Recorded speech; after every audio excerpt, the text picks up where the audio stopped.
मठ माफिया और मठाधीश। चुनाव से पहले कौन सा समीकरण सेट कर रहे हैं योगी और अखिलेश। योगी के हिंदुत्व छवि से नहीं बच पाएंगे अखिलेश। उपचुनाव में अखिलेश की हार हो गई है तय। कैसे, आपको इस रिपोर्ट के जरिए समझाते हैं।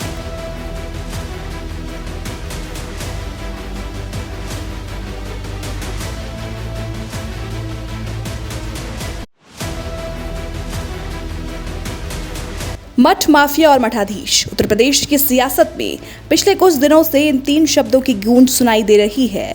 वजह इन तीन शब्दों के घेरे में बड़े चेहरे हैं। पहला चेहरा मुख्यमंत्री योगी आदित्यनाथ का, तो दूसरा चेहरा अखिलेश यादव का। अखिलेश यादव एक तरफ मठ और मठाधीश के जरिए जहां मुख्यमंत्री योगी आदित्यनाथ को निशाने पर ले रहे हैं, तो वहीं पलटवार में योगी आदित्यनाथ अखिलेश पर माफिया राज चलाने का आरोप लगा रहे हैं। दिलचस्प बात यह है कि दोनों बड़े नेताओं की ये लड़ाई तब शुरू हुई है जब यूपी में विधानसभा की 10 सीटों पर उपचुनाव होने हैं। 4 सितंबर से शुरू हुई ये लड़ाई अब तक खत्म नहीं हुई है। 4 सितंबर को बुलडोजर कार्रवाई के खिलाफ सपा कार्यालय में बोलते हुए अखिलेश ने कहा कि बुलडोजर का आंख कान नहीं होता, सरकार बदलने में बुलडोजर गोरखपुर की तरफ भी मुड़ सकता है। इस पर जवाब देते हुए योगी आदित्यनाथ ने कहा कि बुलडोजर चलाने के लिए दिल और जिगरा दोनों चाहिए। इसके बाद से ही दोनों नेताओं के बीच जुबानी जंग जारी है। 12 सितंबर को अयोध्या जमीन घोटाले का खुलासा करते हुए अखिलेश ने कहा कि माफिया और मठाधीश में ज्यादा फर्क नहीं होता। 18 सितंबर को अयोध्या के मिल्कीपुर में एक रैली के दौरान योगी ने जमकर अखिलेश पर हमला बोला। योगी ने कहा कि सपा की सरकार माफिया चलाते थे, बबुआ माफियाओं के सामने नाक रगड़ते थे, इसलिए उन्हें माफिया और संतों में फर्क मालूम नहीं पड़ रहा।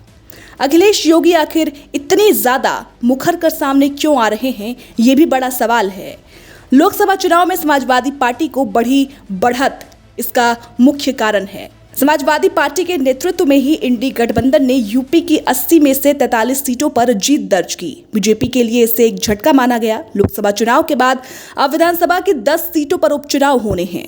कहा जा रहा है कि लोकसभा में मिली हार से उबरने के लिए बीजेपी ने उपचुनाव में बेहतरीन प्रदर्शन करने की रणनीति तैयार की है। योगी आदित्यनाथ के पास पूरे उपचुनाव की जिम्मेदारी है। 2 हॉट सीट मिल्कीपुर और कटहरी के तो योगी खुद प्रभारी बनाए गए हैं। लोकसभा के बाद अगर विधानसभा के उपचुनाव में सपा को उम्मीद के मुताबिक जीत नहीं मिलती है, तो पार्टी के मिशन 2027 पर सवाल उठेगा। इसलिए अखिलेश यादव के निशाने पर योगी आदित्यनाथ हैं। 2017 में योगी आदित्यनाथ को जब बीजेपी ने मुख्यमंत्री घोषित किया था, तब कहा गया था कि बीजेपी हिंदुत्व की रणनीति को साधना चाहती है।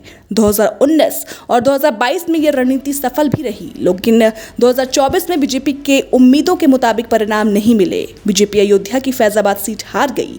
इस चुनाव परिणाम से गदगद अखिलेश अब योगी आदित्यनाथ के हिंदुत्व की छवि को तोड़ना चाहते हैं। लेकिन बड़ा सवाल यह है कि आखिर कैसे अखिलेश योगी आदित्यनाथ के हिंदुत्व की छवि को तोड़ पाएंगे, क्योंकि जब योगी आदित्यनाथ 2017 में सीएम की कुर्सी पर बैठे थे, तब से लेकर अब तक जो उनकी हिंदुत्व को लेकर छवि रही है, वो अब तक बदल नहीं पाई है। राजनीतिक पंडितों का तो ये भी कहना है कि अखिलेश योगी को एक समुदाय के नेता के तौर पर प्रोजेक्ट करना चाहते हैं। कहा जा रहा है कि यही वजह है कि अखिलेश मठ माफिया और ठाकुर पॉलिटिक्स के जरिए योगी पर निशाना साध रहे हैं।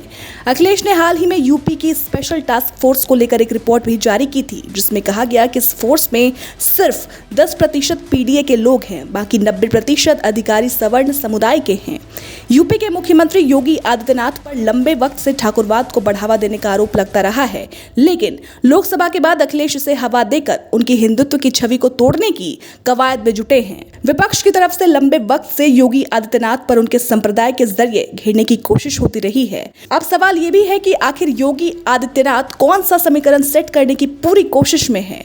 माफिया पर बोलकर यूपी के सीएम योगी आदित्यनाथ अपने लॉ एंड ऑर्डर मेंटेन करने वाली छवि को दुरुस्त कर रहे हैं। 2017 में मुख्यमंत्री बनने के बाद से योगी के रडार पर माफिया हैं।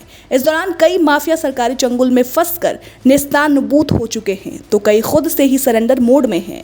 मुख्यमंत्री योगी आदित्यनाथ और अखिलेश यादव में शुरू हुई जुबानी जंग के फिलहाल रुकने की संभावनाएं एकदम खत्म है। यूपी में इस साल के अंत में उपचुनाव होने हैं। कहा जा रहा है कि अगर जिस तरह की स्थिति अभी है वैसी ही स्थिति उपचुनाव के बाद रही तो 2027 के विधानसभा चुनाव तक दोनों के बीच जुबानी जंग जारी रह सकती है। फिलहाल जिस तरीके से सीएम योगी आदित्यनाथ उपचुनाव को लेकर एक्टिव हैं, एक्शन मोड में हैं और जिस तरीके से समाजवादी पार्टी की तरफ से हर बार कोई ना कोई गलत बयान दिया जा रहा है और पार्टी के अंदर ही तालमेल नहीं दिख रही, पार्टी के लोग ही दुष्कर्म कर रहे हैं, उससे तो यही लगता है कि इस बार के उपचुनाव में समाजवादी पार्टी को भारी नुकसान का सामना करना पड़ सकता है।